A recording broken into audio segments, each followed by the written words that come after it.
And into the ring from Argentina, Marcelo Di Croce. And not a bad record, having his 58th fight tonight.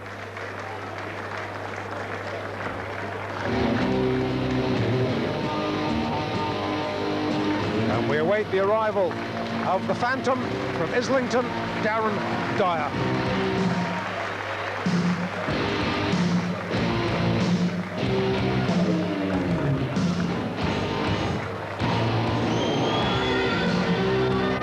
The cornermen, I guess you could call them the wrecking crew now. Jimmy Tibbs and Dean Powell. Just the one blemish, well, a couple of blemishes, in fact, on the record.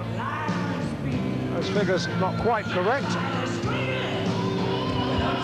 But tonight, all thoughts of defeat way from Darren Dyer's mind. Had an adventure getting here. Very nearly ended up anywhere but. Jimmy Tibbs and co got on a train going in the wrong direction thanks to a British Rail porter. I know what it feels like hunting around. But for the good folk at the Rydell Moor Hotel, I probably wouldn't be here either. Here's Alan Hughes. Please be upstanding for both national anthems. The WBA Intercontinental Welterweight title. Dyer in the black trunks, Di Croce in blue. Anything to punch at, and obviously gives himself room to move back. Bobs and weaves well too. Joe well, he moves his upper body, Dave. Very difficult to fight a guy that, or to hit a guy cleanly. He can move his upper body so well. Hence the reason he's got 58 fights. Yeah, I have to say, he doesn't look like a fella who's had 58 fights, so he's obviously defensively pretty adept. That's for sure.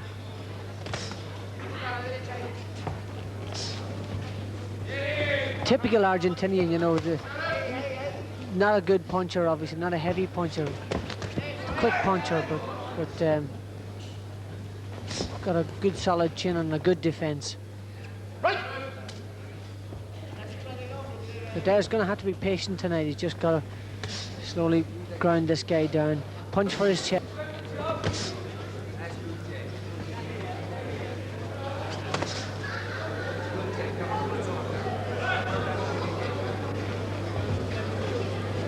Dyer's got the power to wipe you out with one shot, so he's just got to set this guy up. This is the first round. He's got lots of time. Get his jab going and just cut the ring down a bit.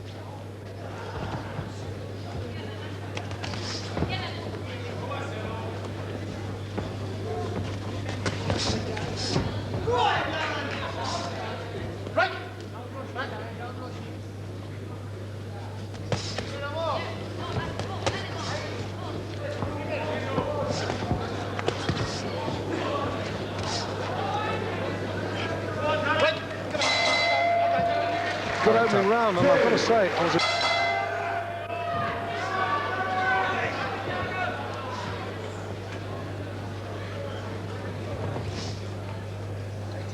You can't afford to load up now at this stage, Dyer, because if you load up in the early rounds, you sort of fall into a groove and you can't snap your way out of it and get your punches flowing.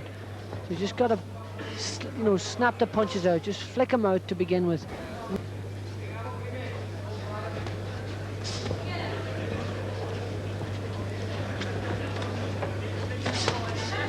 on the evidence just of 3 and a bit minutes. Di Croce looks like the kind of boxer it would be very easy to come unstuck against. Yeah, he's a hard guy to hit. I think that's the biggest problem. Dyer needs to be able to have a guy that's sort of reasonably static or stationary before he can nail him properly. This guy is a mover, a slipper, and he's not a hurtful puncher, but he throws enough of them to be able to hurt you. And you know, what can happen is if Dyer tries to be too urgent, he'll get impatient and get clipped about the upper body and about the face. And this guy could cause him all sorts of problems. If he nails him once, that's all it takes. One punch in the right area by Dyer, as we all know, it can wipe all the scorecards clean.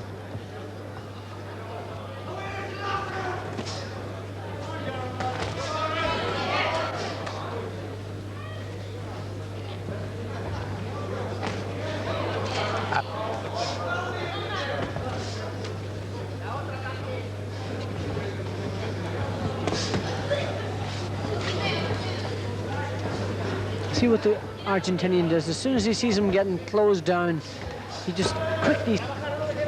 Another awkward round for the Argentinian, but Dyer's won it. The fact that he's come forward. A third. He's a good fighter. No mug at all. No doubt about that. He's a good mover. I like the way he moves around the ring. He never gets trapped. He's just going to have to be patient. If he nails him properly, he'll beat him he'll be like anybody else. He's got so much power there that if he hits you properly, he can just knock your spark out.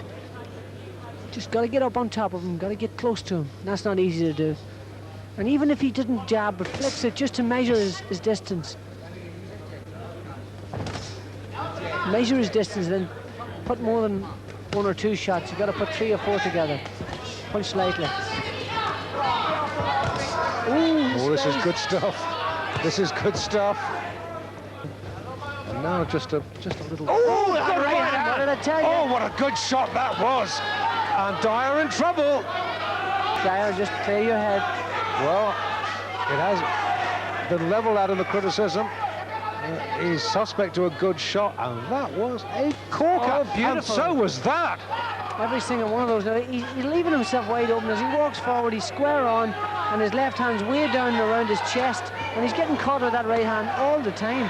This is looking bad for him, I'm telling you. It certainly is. He's in trouble. He's in big trouble, is Dyer. He's taking a...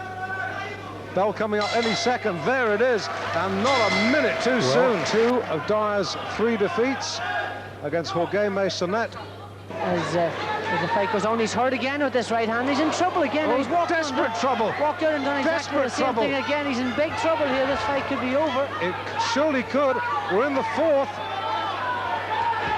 Yep. Dyer wrestled to the canvas. But Dyer's in big trouble here. And he's walking straight on again to that right hand. There's another one landed. This fight's not going to get through this one. This is a bad night for Dyer. Argentinian's corner urging him on. Yeah. No, bad night for Dyer. Oh, Corner here. I wonder, is he going to thinking of throwing that in? That shaky. Oh, he's all over the place. Yes, he's going to go down. It's all over. He stopped it anyway. Di Croce has won in round 4. Unbelievable. Unbelievable. This went horribly, horribly wrong for Darren Dyer. But and didn't have the sense to bring that left hand up to protect himself. Dyer's eyes look wide, and if we have a look at the end here, you'll actually see what happened again. Dyer came out in this round, and Di Croce just picked up where he left off in the last round, banged him away, just kept popping that right hand, left hook to the body, get his hands down, and just punched him to pieces here. The right hand doing the damage every single time. To the winner, again, the right hand again, just... And at that stage, John Coyle had seen enough. Jimmy Tibbs is on his way up the steps with the towel. And a dreadful defeat for... But above all, for Darren Dyer. He'll always be welcome back here in Harlipool, and he will be promoted again here. A chum of Marcelo's. A very worthy new champion. Oh, one happy lady. God. A title for the boyfriend and a kiss from Gus Robinson.